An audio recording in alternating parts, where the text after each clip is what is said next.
주님의 이름으로 평안을 전합니다. 오늘 하루도 성삼위 하나님의 은혜와 평강이 충만하시기를 바랍니다. 오늘은 말라기서 2장 1절로 17절의 말씀을 가지고 하나님을 괴롭게 하지 말자라는 주제로 요약 강해를 나누어 봅니다.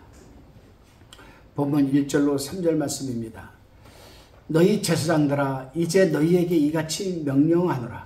2절 만군의 여호와가 이르노라. 너희가 만일 듣지 아니하며 마음에 두지 아니하여 내 이름을 영화롭게 하지 아니하면 내가 너희에게 저주를 내려 너희의 복을 저주하리라. 내가 이미 저주하였나니 이는 너희가 그것을 마음에 두지 아니하였음이니라. 3절 보라 내가 너희의 종자를 견책할 것이요 똥 곧 너희 절개의 희생의 똥을 너희 얼굴에 바를 것이라. 너희가 그것과 함께 저하여 버림을 당하리라. 제사장은 이스라엘의 대표죠. 백성을 대표해서 하나님께 제사 드리는 자이므로 백성에 대한 책임이 있습니다. 그러므로 제사장을 책망하는 것은 곧 이스라엘 백성 전체를 책망하는 것과 같다는 겁니다. 그 당시 제사장들이 하나님의 말씀을 듣지 아니하고 마음에 두지 않고 하나님을 섬겼으므로 하나님께서 그들을 책망하셨습니다. 그렇습니다, 여러분. 하나님의 말씀을 듣지 않고 마음에 두지 않으면서 하나님을 섬기는 것은 인본주의요 외식하는 여러분 예배입니다. 습관적으로, 상투적으로, 기계적으로, 통속적으로 예배드리는 건 다 인본주의적인 예배죠. 예배를 할 수 있습니다. 여러분, 웨스트민스터 신앙고백 수요일의 문답 제2 문답형을 보게 되면은 웨스트민스터 신앙고백 수요일의 문답이라고 했습니다. 제1문답을 보면은 사람의 죄일 되는 목적은 하나님을 영화롭게 하는 것과 영원토록 그를 즐거워하는 것이다 라고 하였습니다. 말라기 선지자는 본문 2절에서 하나님의 말씀을 듣지 아니하고 마음에 두지 아니하고 하나님의 이름을 영화롭게 하지 아니하면 벌써 저주를 받은 것이라고 지금 말하고 있습니다. 여러분. 3절에서는 하나님의 말씀을 듣지 아니하고 마음에 두지 아니하고 하나님께 절기를 지키며 희생 제물을 드리면 하나님이 받지 않으실 뿐 아니라 희생 제물의 똥을 얼굴에 바르는 것처럼 수치를 당하게 하고 재함을 당하게 하신다라고 지금 말씀하고 있습니다. 예를 들면 구약 성경을 읽어보면 당시 왕들이 단 며칠을 왕좌에 올라앉아 있어도 그 왕의 이름이 기록되어 있습니다. 그런데 호세아 1장 1절을 읽어보면 당시 호세아가 예언한 50년 동안에 북왕국에는 여로보암 이후로 스가랴 왕, 샬롬 왕, 므나헴 왕, 부가히야 왕, 베가 왕, 호세아 왕 이렇게 6명의 왕들이 50년 동안 통치를 했습니다. 그런데 하나님은 의도적으로 그 왕들의 이름을 다 호세아에 써서 제하려 버렸습니다. 왜 그랬습니까? 하나님의 말씀을 들어야 할 왕들이 안 들었기 때문에 그 이름을 제하여버린 것과 똑같습니다, 여러분. 이 말씀을 좀 더 우리가 구체적으로 우리에게 적용을 시켜보면 그렇습니다. 여러분, 우리는 지금 이미 하늘의 생명책에 기록되어 있는 줄로 믿고 신앙 고백을 지금 드리고 신앙생활을 하고 있습니다. 그런데 만약에 여러분 생명책에 우리 이름이 제하여져 버렸다면 어떻게 하겠습니까, 여러분? 모세도 그런 말을 했습니다. 하나님께서 이스라엘 백성들을 다 죽이려고 하신다면 차라리 생명책에서 내 이름을 제하여 주옵소서 이런 고백을 했지 않습니까, 여러분? 그렇다면 그 생명책에 우리 이름이 기록되어 있으려면 거기에 합당한 신앙생활을 우리가 해야 된다는 사실입니다. 다시금 본문 4절로 6절 말씀입니다. 4절에 만군의 여호와가 이르노라. 내가 이 명령을 너희에게 내린 것은 레위와 세운 나의 언약이 항상 있게 하려 함인 줄을 너희가 알리라. 5절에 레위와 세운 나의 언약은 생명과 평강의 언약이라. 내가 이것으로 그에게 준 것은 그로 경외하게 하려 함이라. 그가 나를 경외하고 내 이름을 두려워하였으며 6절에 그 입에는 진리의 법이 있었고 그 입술에는 불의함이 없었으며 그가 화평과 정직한 중에서 나와 동행하며 많은 사람을 돌이켜 죄악에서 떠나게 하였느니라. 4절에서 말하는 이 명령은 1절로 3절의 말씀을 가리키죠. 하나님께서 이스라엘 백성을 책망하면 레위와 세운 언약을 이루기 위한 것입니다. 그럼 레위와 세운 언약이 무엇입니까, 여러분? 레위 지파는 제사장을 세우는 지파입니다.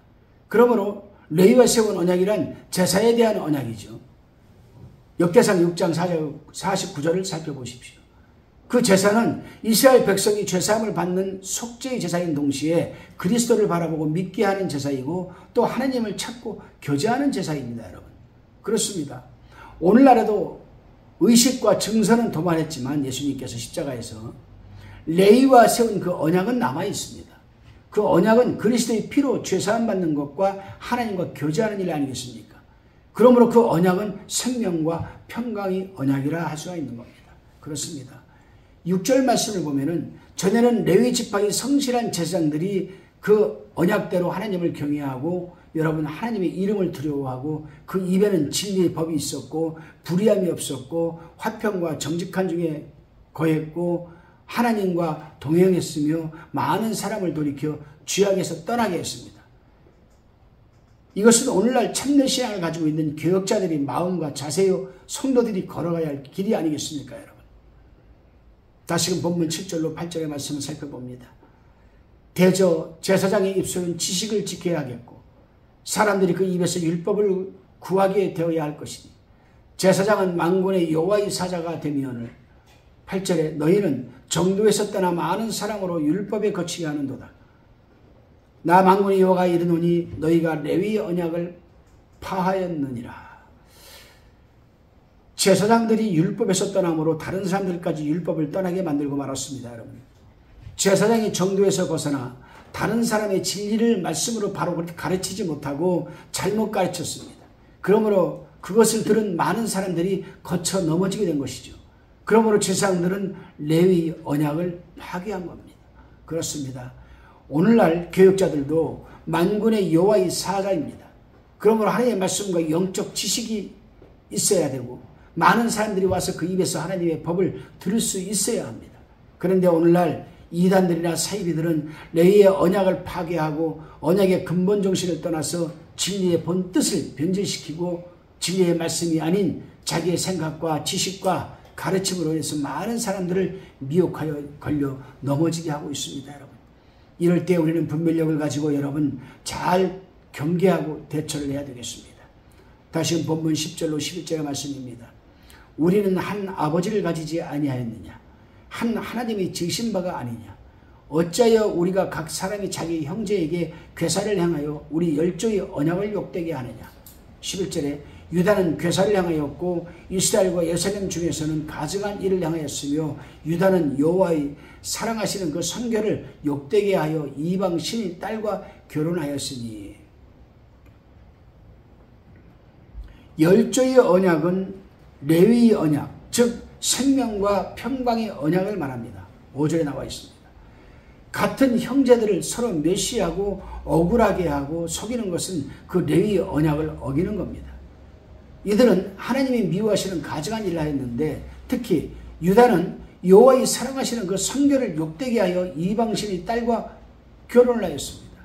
본문 11절에서 성결로 번역된 히브리어 원어는 코데시입니다. 코데시인데 성소란 뜻입니다. 여러분. 성소. 당시에 유다 사람이 여러분 이 유다가 이방신의 딸과 결혼한 것은 성결을 욕되게 했다. 성결, 코데시. 하나님의 성결을 욕되게 했다는 겁니다. 하나님의 성결을 욕되게 했는 거다. 하나님께서 이방 여자와 결혼하지 말라고 신명기 7장 3절에 기록했잖아요. 그들은 이방신을 섬기는 사람들이 딸과 결혼함으로 성소가 더러워졌다는 겁니다. 이 말씀을 우리가 확대 해석을 해서 우리에게 적용을 시켜볼까요, 여러분? 우리가 하지 말아야 할 짓을, 행동을, 언행을 밖에 나가서 하게 되면은 성소, 내 마음에 좌장하고 계시는 성령이 계시는 내 마음의 성전도 욕되게 할 뿐이지만은 우리가 섬기고 있는 이 교회도 욕되게 되는 거예요. 아이고 저 사람 저 홍길동이 저 무슨 교회 다니는 사람 아니야? 아이고 차라리 교회를 다니지를 말지 하나님은 살아계신가? 이러한 것들을 얘기하는 것이죠. 여러분. 그런 사람들이 얼마나 많은지 몰라요. 다시 본문 12절입니다. 이 일을 행하는 사람에게 속한 자는 깨는 자나 응답하는 자는 물론이요 만군의 여호와께 제사를 드리는 자도 여호와께서 야곱의 장막 가운데서 끊어버리시리라. 깨는 자는 능동적으로 범죄하는 자를 이루고 응답하는 자는 피동적으로 범죄하는 자를 말합니다. 다시 말하면은 이방 사람과 결혼하는 죄에 있어서 자기 스스로, 즉 능동적으로 그 결혼을 추진해가지고 하는 사람이 있는 반면에 타인에 의해서, 남의, 오늘날은 중매죠, 중매. 중매에 의해서 여러분 피동적으로 그 결혼을 하는 자 모두가 하나님이 심판한다는 겁니다. 자기가 좋아서 이방 여자와 결혼을 하는 것이나 남이 중매한다고 해서 따라가서 결혼하는 것이나 요거 다 하나님 앞에 심판받을 짓이라는 얘기죠. 저는 그런 걸 봤습니다. 참 믿음이 좋았던 그 아들이에요. 이 권사님은 참 이 아들을 주의 종으로 양육하려다가 이 아들이 방송국 PD를 한다고 그래가지고 그것 때문에 주의 종으로 못 가고 PD를 했는데 누구를 만났느냐, 누구를. 참 이 방송에서 내가 이런 말을 하기는 뭐하지만은 무당의 딸을 만났습니다.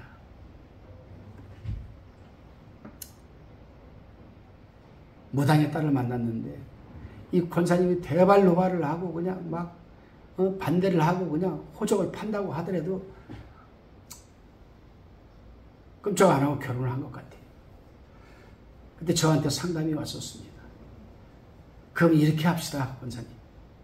그쪽에서 정말 딸을 사랑한다라면 그 무당을 전도해서 우리가 전도합시다. 내가 도와드리겠습니다. 그래서 이 권사가 그 며느리를 불러다 놓고 너희 엄마를 전도시키자. 그러다가 그 아들이 그 친구들과 어울려서 캠핑을 갔습니다. 캠핑을 갔는데 추운데 겨울에 갔었는데 그 텐트 안에다가 뭘 틀어놓고 잤는데 그냥 지식해서 죽어버렸어요. 권사님이 참 울고불고 난리가 났죠. 그 딸도 죽었어요. 그 며느리도.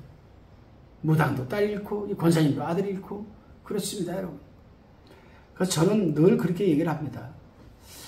저는 늘 말하기를 예수 믿는 사람들은 믿는 사람끼리 결혼을 해라. 믿는 사람들끼리. 그게 가장 좋은 거예요. 믿지 않는 자하고 결혼을 하게 되면은 남자든 여자든 하게 되면은 때가 되면 여러분 신앙을 믿음을 떠나게 되죠. 그래서 우리는 제일 먼저 믿는 사람들은 믿는 사람끼리 결혼을 하고 그래야 되지 않겠나 하는 생각이 들어갑니다. 여러분 힘들겠지만 사랑이라는 것이 참 그 콩깍지가 씌우면 어느 누구도 못 말리는 것 같아요. 그때 처음부터 아주 단호하게 여러분 처음부터 믿지 않는 자들은 삼가하고 설령 정말 결혼을 해야 되겠다라면은 같이 교회를 한 1년 정도 여러분 다니면서 믿음을 키워서 결혼하는 게 좋지 않겠나 그런 생각이 들어갑니다. 본문 17절입니다. 너희가 말로 여호와를 괴로우시게 하고도 이르기를 우리가 어떻게 여호와를 괴로우시게 하였나 하는도다. 이는 너희가 말하기를 모든 행악하는 자는 여호와의 눈에 선이 보이며 그에게 기쁨이 된다 하며 또 말하기를 공의의 하나님이 어디 계시냐 하매니라. 여러분 악을 행하는 자는 자신이 하는 일로 인해서 하나님을 괴롭게 한다는 것을 깨닫지를 못합니다. 깨달을 줄 안다면 악을 행하지 않죠. 그들이 하나님을 괴롭게 하는 것은 모든 악을 행하고 그 악행을 하나님이 보시고도 기쁨이 된다고 하고 공의의 하나님이 어디 계시냐라고 그런 사람들이 있어요. 믿는 자 중에도 그런 사람이 있습니다. 신앙생활을 하면서 진짜 하나님 계실까요? 우리 하나님이 공의의 하나님이라면 왜 나한테 이렇게 합니까? 우리 하나님이 공의의 하나님이라면 왜 이런 일이 벌어집니까? 이렇게 말하는 사람들이 있습니다. 그렇습니다, 여러분. 오늘날도 성도가 악을 행하고도 깨닫지 못하고 그것이 옳은 줄 알고 하나님이 공의의 심판을 두려워하지 않고 나가는 것은 여러분 하나님을 괴롭게 하는 행동이라는 사실을 우리는 분명히 알아야 됩니다. 여러분 우리 하나님은 공의의 하나님이세요. 공정의 하나님이십니다. 단지 하나님이 내 이 일을 왜 이렇게 해결을 안 해주시는가? 스바냐 선지자도 그런 스바냐서에서 그렇게 하나님 앞에 따지고 들었습니다. 따지고 들었어요. 선지자 중에서도 그런 사람들이 몇 명이 있어요. 그러나 하나님에게는 뭐가 있는가? 때라는 게 있다고 그랬잖아요. 카이로스. 하나님께서 그 공의를 베푸실 때가 있는 겁니다. 여러분, 때가. 그 카이로스 때가 되기까지 우리는 뭘 해야 됩니까? 내 믿음을 키우고 인내심을 키우고 하나님을 더욱 공개하게 믿는 믿음의 발동을 거려야죠. 계속 엔진을 돌려대야 됩니다. 믿음의 엔진을.